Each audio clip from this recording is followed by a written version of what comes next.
To whom it should concern. I live in the center of Harlem where I attended middle school, but now I go to an elite public high school in Midtown. Two different worlds, only 5 miles apart. At my high school, 93% of students graduate college ready. At my zone school in Harlem, 7%. I didn't realize that an A in Harlem was not the same as an A in a majority white high school on the Upper West Side. I had to go through this process on my own as a low-income child of immigrants who did not understand the American education system. In my high school, I have the privilege of walking through unlocked doors. Security guards sit on corners, in a corner smiling, wishing us good morning. Vast hallways, white walls, high ceilings, bright lights. My own textbooks that I can bring home if I need to. I go to a school where the majority of students are white, and I wonder how I made it there, despite living in a neighborhood where opportunity is slight. Where teachers only stay in schools for 2 years before deciding they've had enough. Where poverty is high and expectations are low. And I cannot help but think what made it this way. What happened in 5 miles that determined who got to graduate, who went to college, who got to explore their talents, who learned to question.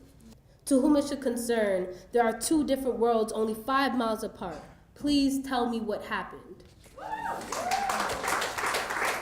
And P.S. I've always been told that I had to work 2 times as hard. I put extra work and hours into academics and studying so I would not end up at my local high school where I would be cast away as a statistic. I worked through the system to find ways to open up doors for myself, going through ancient books to find rules to a foreign game.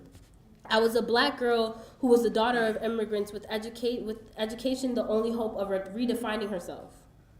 It was remarkable that I beat the odds and thought I'd find greener grass, but instead I was introduced to an elite education system that had no space for me. I walked into a school where my black and brown peers struggled to stay afloat and were barely passing their classes. I came into a school where we were made to leave our identities and struggles out of the classroom.